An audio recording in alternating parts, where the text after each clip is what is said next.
ও মারে, কি ভালো খবর। আমি জানতাম যে ভাই আমার কখনো ফেল মারে না এসব কাজে, কিন্তু হতচ্ছাড়া আমার কানা উঁচু থালাটাও নিয়ে গেছিস। আবার কি কথা, দোকান চুরি হবে মানে কি? কি বলছিস? ও বড় মা, এসব তুই পরে বুঝো। দাদু তাড়াতাড়ি চলো, ছোটদা ওখানে বড় জেঠুকে সামলাচ্ছে। আমাদের দোকান চুরি হয়ে গেছে, আমাদের দোকান খুঁজে বের করতেই হবে। গনসাব, তুমি কি বলছোটা কি? দোকান কেন চুরি হবে? দোকান তার গুমটি দোকান নয়, দোকানটা বাঁধা দোকান। বলে দোকান থেকে জিনিসপত্র চুরি হয়ে গেছে। আরে বাবা, দোকানে নয়, দোকান চুরি হয়েছে, দোকান চুরি হয়েছে। ও মা, আবার কি অনুকূলের কথা গো? হাই, কি আবল তাবল বকছিস? চল তো গিয়ে দেখি। বাবা চলুন ভাই, গৌর হয়তো দেখি। যাও যাও যাও, দেখো দেখো দেখো। সদু দিদি, তুমিও চলো। আই চলে, আবার সদুকে টানাটানি কেন বাবা? হ্যাঁ বলছি বাবা, সদু তোর মা তো বোন নয় না যে গিয়ে একটা উপায় বের করে দেবে। বড়রা তো যাচ্ছে, তাতেই হবে, সদুকে নিয়ে যেতে হবে না। ও ছোট মা, সদু দিদির মাথায় অনেক বুদ্ধি না, সেই জন্যে। সদু দিদি, তুমি চলো চলো। ও মেজদি, চলো তো দেখি কি হলো ব্যাপার। শোনো, এই যে বৌমারা, তোমরা আবার নতুন করে চিৎকার চেঁচামেচি করে নাটক শুরু করো না। আমি যাচ্ছি, তোমরা নতুন বউকে খেতে দাও। আচ্ছা আচ্ছা বাবা, মাতে পায়ে ব্যথা, আমি যাই। কি ভৌতিক কাণ্ড, একটা গোটা দোকান এইভাবে উধাও হয়ে যায়। আবার ভৌতিক কাণ্ড। দাদু, সদু দিদি, বাবা, তোমরা দেখো, বানান করে পড়ে দেখো না, দেখো কি লেখা আছে। মা কালী বাসনালয়। হলো দোকান চুরি। এত বড় একটা সর্বনাশ হয়ে গেল আমাদের। আমার যা টাকা ছিল সব তো দোকানে ঢেলে দিয়েছিলাম, ভেবেছিলাম সংসারে উন্নতি হবে। দোকানে চুরি হলে তবু মানা যেত, এ তো দোকান চুরি হয়ে গেছে। বিষ্ণু মামা কোথায় গেলেন? ওনাকেও তো দেখা যাচ্ছে না। মামাকে সমেত দোকান চুরি করে দিল।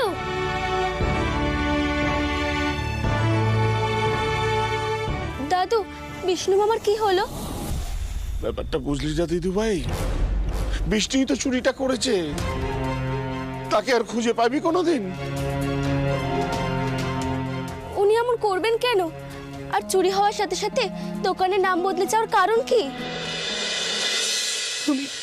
আমি জানি না শুধু মা, এর কোনো উত্তর আমার কাছে নেই। এই উত্তরখানা একমাত্র দোকানের মালিকের কাছ থেকে জানা যাবে। ওনার বাড়িটা কোথায়? শিবকালী মন্দিরের পেছনে। বিষ্ণু যদি দোকান হাত বদল না করে থাকে তাহলে আর কে করবে?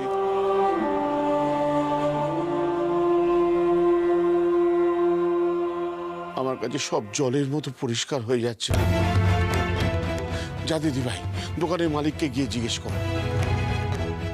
চলো সদু দিদি, উনি তো বসতই লক্ষ্মী, বসতই লক্ষ্মী এরকম করে, যাকে বলবো সেই দেখিয়ে দেবে। হ্যাঁ চলো চলো। দাঁড়া, তোদের একা একা পাকামি করতে যেতে হবে না, আমি ওর সাথে যাচ্ছি, চল।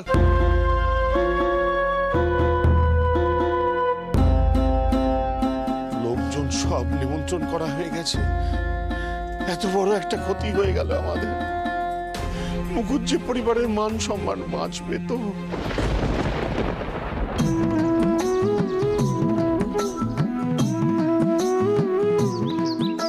পুরো দোকানটা চুরি করে নিল বিষ্ণু মামা। মামার না এত চুরি দেখে আমার সন্দেহ হয়েছিল, আমি আগেই বলেছিলাম না সদু দিদি। আহা, তোমরা দুই ভাই তো চুপ করো না বাপু। আমাদেরকে তো বসতই লক্ষ্মী দাদুর বাড়ি কানা খুঁজে বের করতে হবে।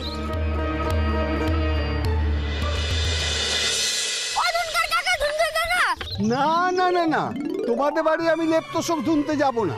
সেবারে কোন গিন্নির লেপ্তশোক আগে ধরা হবে সেই নিয়ে যা কোন্দল শুরু হয়ে গেল, আমার একেবারে সারাদিন বয়ে গেল। আমাদের বাড়িতে এখন আর অত কোন্দল হয় না।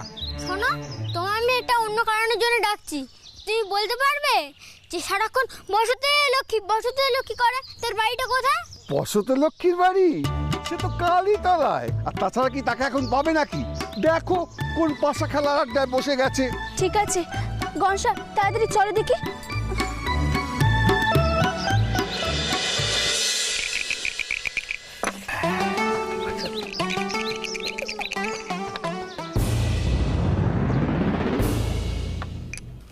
ওষুধ দিদি, ওই দেখো বসতে লক্ষ্মী দাদু।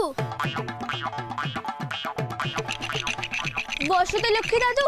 বসতে লক্ষ্মী দানের আগে বাধা দেয় কে? আমি বলি, আপনার দোকানখানা ভাড়া নিয়ে আমরা সৌদামিনী বস্ত্রালয় বানিয়েছিলাম, কিন্তু আমরা এটা জানতে এসেছি যে হঠাৎ করে মা কালী বাসনালয় হয়ে গেল কি করে। আমাদের দোকানখানা কোথায়? বসতে লক্ষ্মী তোমাদের কর্মচারী তো কাল রাতে এসে মাছের ভাড়া মিটিয়ে দিয়ে বলে গেছে দোকান ছেড়ে দিচ্ছি।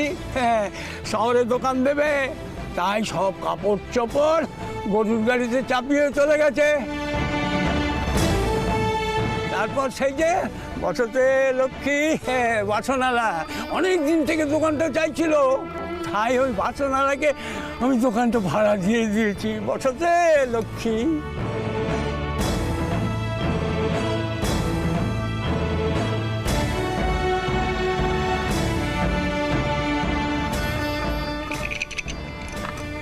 তার মানে বিষ্ণু মামা সত্যি সত্যি চোর?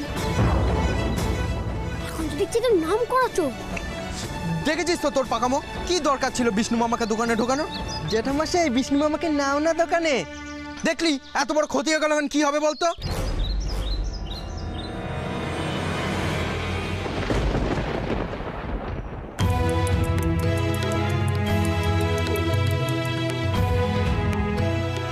বুঝলে বদ্দা, এই ইংরেজরা হলো মহা ধুরন্ধর, জানো তো, আমাদের সর্বস্ব লুট করে নিয়ে যায়। ওদের ধান্দাটা কি জানো তো, ওরা সুচ হয়ে ঢোকে কিন্তু একদম না ফাল হয়ে বেরোয়। ভালো করে জল ঢালো মাথায়, ভালো করে থাক নিচে থাক। খুব হয়েছে। আর জুতো মেরে গরুদান করতে হবে না, গোটা দোকানটাই হাওয়া করে দিয়ে এখন বদ্দার মতো হাওয়া করা হচ্ছে। বলি ও মেজো পারলি? বদ্দার ব্যবসার এত বড় ক্ষতিকানা করতে তুই পারলি? ও মেজদি সরো না, শোনো কথা আছে। বলছি এই কথায় যেটা বলো আগে একটু বাদ দিকে শুনিয়ে দাও না গো। ও মারে না, দেখো বিষয়টা ভাবার আছে কিন্তু। এই যে ক্ষতিটা হলো, বাদের সাথে সাথে কি বললো, ক্ষতিটা নাকি তোমার ব্যক্তিগত। আর যখন ব্যবসা শুরু হয়েছিল তখন আমাদের কি বলা হয়েছিল? কি বলা হয়েছিল মনে করো? বলা হয়েছিল না এ ব্যবসা হলো পরিবারের। আপনারা সবাই এমন কেন ভাবছেন বলুন তো? এটা বড় জেঠিমশাইয়ের দোকান, এটা তো পরিবারের দোকান হবে। যে ক্ষতি হলো উনি বদি তোমার দিকে আঙুল তুলছে, ভাবো তাহলে বদির মনে কত পেঁচ। এই ছোট ধরতো একে মা মনুষা, তার মধ্যে ধুনোর গন্ধ দিচ্ছিস তুই। এই ছোট বলি এই বাড়ির মধ্যে সবচেয়ে খারাপ অবস্থা তো শুধু যদি না থাকতো তুই এভাবে কি করে থাকতিস আমি দেখতুম। আর সেই তুই কি না মেজর পুকিতে থাকলে শান্তির জল যাচ্ছিস। ও বাবা গো, বলি অমেশদা, বুঝি এই বিয়েতে কি সানাইয়ের বদলে কোন্দল বাজবে? গো একটু থাম না।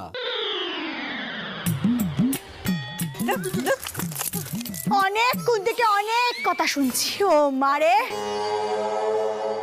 এই যে বদ্দি, আমি তো বারণ করেছিলাম আমার ভাইকে দোকানে পাঠাতে, তখন তো তুমিই বললে যে না যাবে, আর আমাকে কত কথা শোনালে। তোর ভাই আমাদের দোকানটা দেখলে আমাদের একটু লাভ হবে, আমরা বড় লোক হবো, তাই তো জ্বালা যাচ্ছে তো। বলি এক মুখে কত কথা বলো তুমি, কত কথা বলো। আরে যে তুমি তো জোর করে বিষ্ণুকে দোকানে পাঠালে গো, এখন আমার দোষ হয়ে গেল। তাই তো, একেবারে ঠিক বলেছো গো। বাবা এটা আপনি কি করছেন? অত জল ঢালবেন না, বড় জেঠিমশাই ঠান্ডা লেগে যাবে।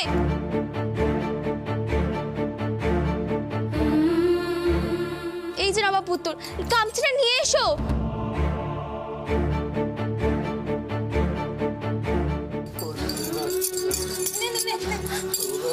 গেল। বড় জেঠামশাই, আপনি এমন মন খারাপ করে বসে থাকবেন নি। আপনার কারণে তো ব্যবসা খানে ডুবে যায়নি বড় জেঠামশাই।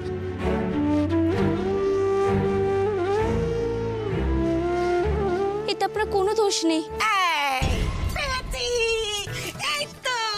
এই যে সকলের সামনে যে কথা বললি, বল বল বল, স্বীকার কর যে সব দোষ তোর। সকলের সামনে স্বীকার কর বলছি। আমি তোমাদের বই বই করে সকলকে বলতুম এতদিন, এ মেয়ে যেদিন থেকে সংসারে এসেছে সেদিন থেকে সংসারের অমঙ্গল শুরু হয়েছে। আর গিন্নি হওয়ার পর থেকে তো অমঙ্গল সর্বনাশ সব একসাথে শুরু হয়েছে। ও বাবা, বাবা বাবা আমি বলছি বাবা, এই যা কিছু হয়েছে না সদুর জন্য হয়েছে। হ্যাঁ বাবা বলছি আপনাকে, এই সব কিছুর জন্য মূল দায়ী হচ্ছে এই সদু। হ্যাঁ বাবা, বুঝেছেন আপনি বাবা? বাবা এই তুমি কোনো কথা বলবে না।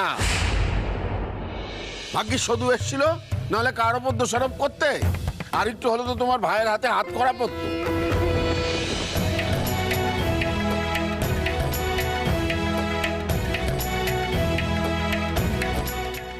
শুধু দিদি,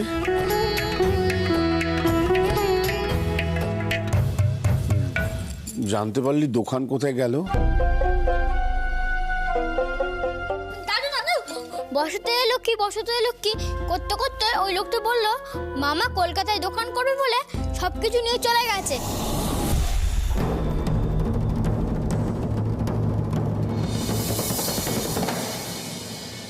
সব ভাড়া মিটিয়ে দিয়েছে, আর সেই জন্যই তো ওটা বাসনের দোকান হয়ে গেছে।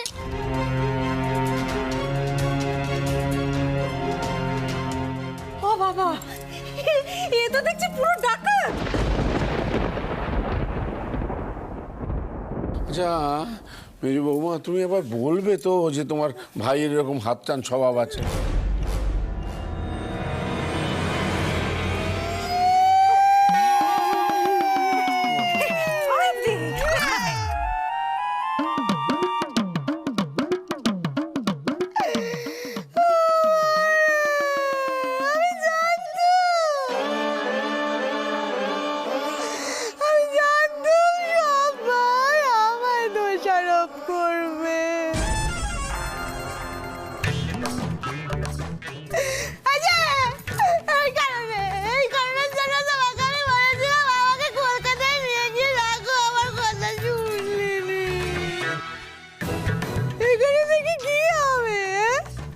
শুধু বদনাম আর বদনাম। দেখলে সারা জীবনে যা রোজগার করেছো সব টাকা তুমি সংসারে খরচা করেছো। কি পেলে তার জন্যে? এই তো এই উপহার।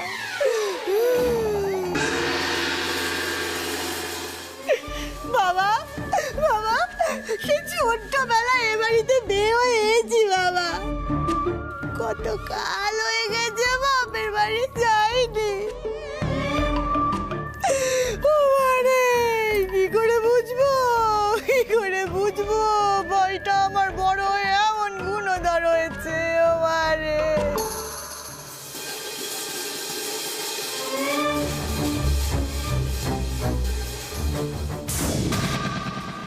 বাবা বাবা, আমার ওই স্বাদের কানা হচ্ছে থালাটা, সেটাও তো নিয়ে গেছে, আমাকে কি ছেড়েছে? এরপরও বলবেন যে আমি কালকেতে কুমির ঢুকিয়েছি। আমার কি মনে হয় জানো, দাদুর বটুয়া, তারপর বড় মায়ের কাঁসার বাটি, তারপর ফুলে দিদি দাদুর ধুতি সব মামাই চুরি করেছে। আর তার সাথে এক খোবলা আচার। ও বাবা, ঠিক হয়েছে। এবার দেখি সধুর কথার কেমন মান্যি করেন বাবা।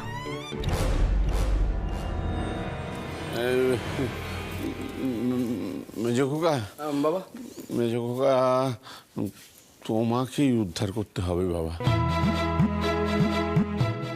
দেখুন বাবা, এতকাল তো আমি উদ্ধার করে এসেছি, জানতাম এখন আমারই খোঁজ পড়বে। কিন্তু বাবা এই মুহূর্তে কিন্তু আমার হাতে কোনো টাকা নেই। এবার আপনি যদি একটা রাস্তা দেখিয়ে দেন তাহলে আমি চেষ্টা করে দেখতে পারি। আমি বলি কি, তুমি এক্ষুনি কলকাতা রওনা দাও, অফিস থেকে কিছু অগ্রিম নিয়ে যত তাড়াতাড়ি সম্ভব ফিরে এসো। ঠিক আছে। না, খবরদার না, তুমি কোথাও যাবে না।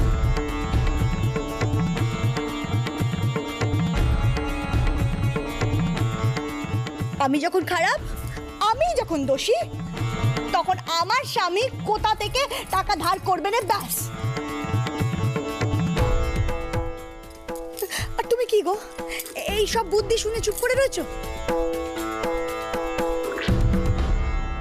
তুমি জানো না, কদিন পরে তোমার উন্নতি হবে, তুমি অফিসের বড় বাবু হবে। হ্যাঁ, এই সময় যদি টাকা ধার করো, সেটা কি ভালো দেখায়? মান সম্মানের ব্যাপার না? হ্যাঁ, বাহ বাবা, চমৎকার চমৎকার। দেখুন বাবা, দেখুন, নিজের চোখেই দেখুন। ঘোষ সত্তর বিভীষণ কাকে বলে দেখুন। পরিবারের মান সম্মানটা কিছু না, অফিসের মান সম্মানটা বড় হলো। বলি ও মেজো, মেজ ঠাকুর কথা আগে বাবার ছেলে, তারপর তো তোর স্বামী নাকি? তুমি যতই বলো না কেন বদ্দি, ও মারে টাকা ধার চাওয়া চলবে না। হ্যাঁ, বৌভাতের খরচ উঠবে কি করে? দোকানে বাবা তার টাকা পয়সা সবই দিয়ে দিলেন, সেই দোকান তো লাটে উঠলো, মহা বিপদ হলো তো। টেলিগ্রাম আছে, টেলিগ্রাম। কালী সদর মুখার্জি, অফিস থেকে টেলিগ্রাম আছে। এই সময় আবার অফিস থেকে টেলিগ্রাম? যাও নে।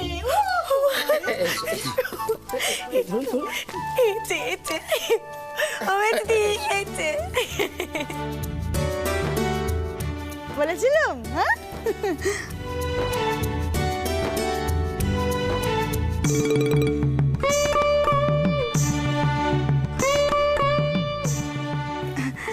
আমারে কি লেখা আছে? ভালো, খুব ভালো। সে খবর আছে তো? বাবা বাবা বাবা,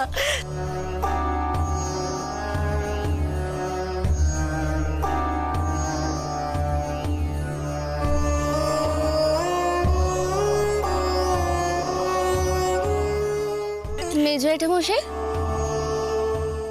কি হয়েছে?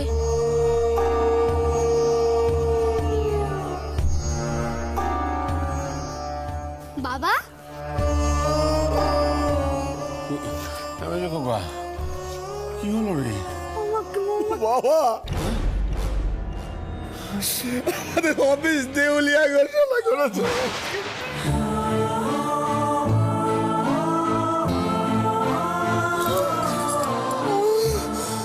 মেজো, মেজো, মেজো, এই ছোট ধর না। তোমরা ধরো। কি নেমে এলো আমার সংসারে? আস্তে আস্তে নিয়ে চল। আস্তে নিয়ে যাচ্ছি রে ছোট, তখন তো কোনো কম এলি নে। জ্ঞান দিচ্ছে এখন। দাঁড়া, বালিশটা নামাই। এই না না না না, মেজো, মেজো, বস বস বাবা। এই মুকুরি, পাটা তোল না তাড়াতাড়ি। তুলছে তো। একে যান না জন্য দেখ। বড় মা, আপনি জলেতে গামছাখানে ডুবিয়ে দিন। দাঁড়া দাঁড়া, তুই শোন না রে বাবা। মেজুমা, মেজুমা, মেজদি, মেজদি, কি হলো গো? কি? নাও পুত্তুর, মেজোটা মশাইকে ভালোভাবে ধরো। বাবা শোনো, আস্তে আস্তে সাবধানে বসা বাবা। ও বাবা শোনো, একটু হাওয়া কর বাবা, একটু বাতাস কর। ওই যে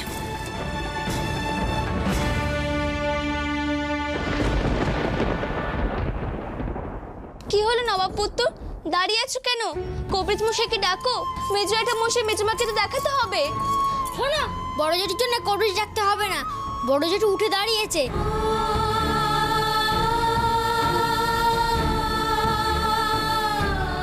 বড়টা ঘরে নিয়ে গেছে বড় জেঠুকে। আচ্ছা আচ্ছা, উঠবে উঠবেই তো, উঠবেই তো। আমার স্বপ্নে রয়েছে না, তাই নিজের সব দুঃখ বলে আছে। ঠিক আছে ঠিক আছে, এখন এসব কথা থাকলে মেজো, শুয়ে পড়ো বাপু। হ্যাঁ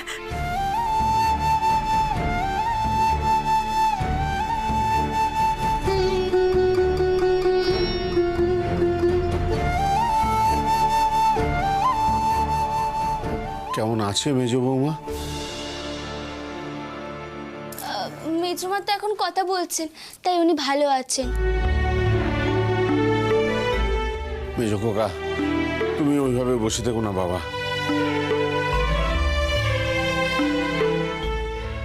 একটা না একটা উপায় নিশ্চয়ই হবে, ঠিক হবে।